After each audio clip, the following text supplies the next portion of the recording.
Hello ma'am, இன்னைக்கு நீங்கள் என்ன பண்ணுறீங்க? காலிஃப்ளவர் பஜ்ஜி போட போகிறோம் மோனே. ஓகே, இப்போ இதை எப்படி பண்ணணும்? இதை கொஞ்சம் கட் பண்ணி வச்சுருக்கேன். சுடுதண்ணி காய போட்டிருக்கேன்.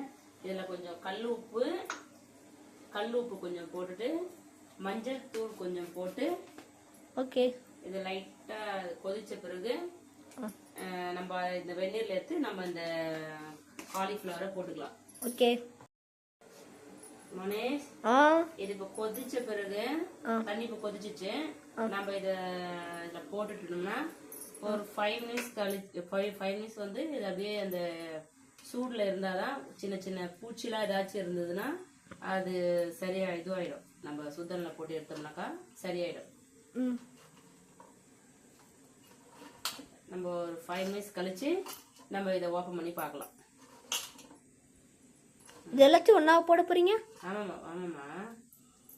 இது எல்லாத்தையும் போட்டுட்டு ஒரு 5 மினிட்ஸ் அப்படியே சுடுதண்ணிலே கொஞ்ச நேரம் இருந்துச்சுன்னா அது உள்ளே இருக்கிற பூச்சிலாம் சரியாயிடும்.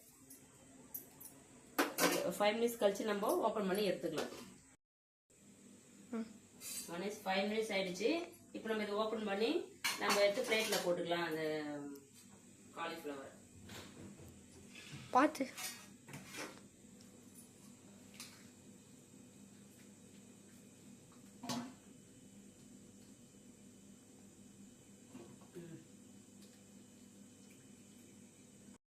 இது எல்லாத்தையும் நம்ம வெடிக்கட்டி எடுத்து நம்ம பிளேட்ல எடுத்து வச்சாச்சு. நெக்ஸ்ட் பாத்தீங்கன்னா இதுக்கு தேவையான நம்ம பஜ்ஜி மாவு ரெடி பண்ணலாம். பஜ்ஜி மாவுக்கு தேவையான ஆச்சி பஜ்ஜி மாவு பாக்கெட் தான் நான் எடுத்திருக்கேன்.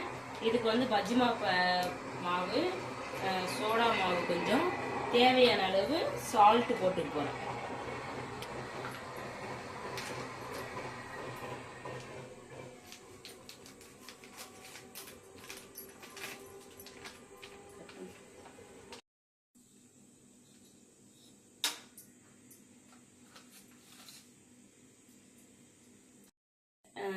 பஜ்ஜி மாவு சோடா மாவு தேவையான அளவு நமக்கு இந்த காலிஃப்ளவருக்கு தேவையான ஏற்ற உப்பு சால்ட் கொஞ்சம் தண்ணி ஆட் பண்ணிக்கலாம். சுடு வாட்டர், ஹாட் வாட்டர் இல்லை, நார்மல் வாட்டர் தான் போதும். எந்த வாட்டர் தான் போதும்.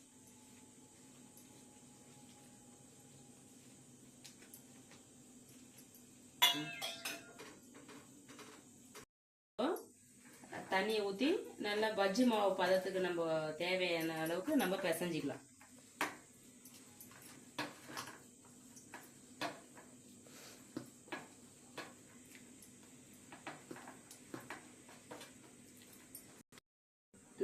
நம்ம வந்து மாவு கரைச்சி வச்சாச்சு. மாவு வந்து பார்த்தீங்கன்னா இந்த பதத்துக்கு வர மாதிரி இருக்கணும். நம்ம மாவு எடுத்து இப்படி நம்ம அப்ளை பண்ணுறப்போ நம்ம பஜ்ஜி போடுறதுக்கு கரெக்டாக இந்த மாதிரி இருக்கணும். இந்த மாதிரி இருந்துச்சுன்னா நமக்கு ஈஸியாக இருக்கும் நமக்கு பஜ்ஜி போட்டு எடுக்கிறதுக்கு. நம்ம இப்போ பஜ்ஜிக்கு தேவையான ஆயில் நம்ம போட்டுக்கலாம். எண்ணெய் நல்லா காஞ்ச பிறகு இப்போ எண்ணெய் ஊற்றி வச்சுருக்கோம். காயிட்ட கொஞ்சம் வெயிட் பண்ணலாம் ஒரு 2 மினிட்ஸ். இப்போ வந்து எண்ணெய் காஞ்சிடுச்சு. நம்ம பஜ்ஜி போடலாம்.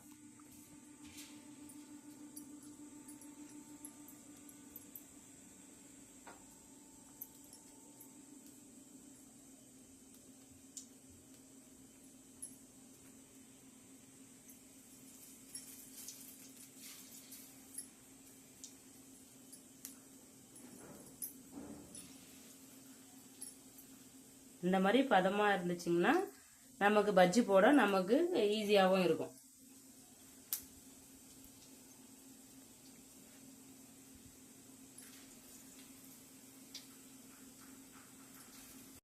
சைடு நல்லா வெந்துருச்சு. இப்போ இன்னொரு சைடு நம்ம திருப்பி விட்டுக்கலாம், கொஞ்சம் வேகும்.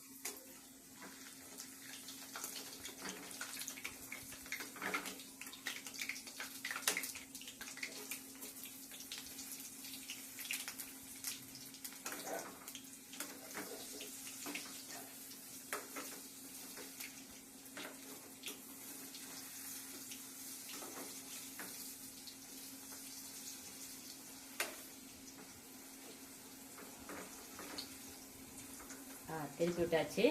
இன்னொரு சைடு இந்த சைடும் கொஞ்சம் வெந்த பிறகு இன்னொரு 5 மினிட்ஸில் வந்து பஜ்ஜி ரெடி ஆகிடும்.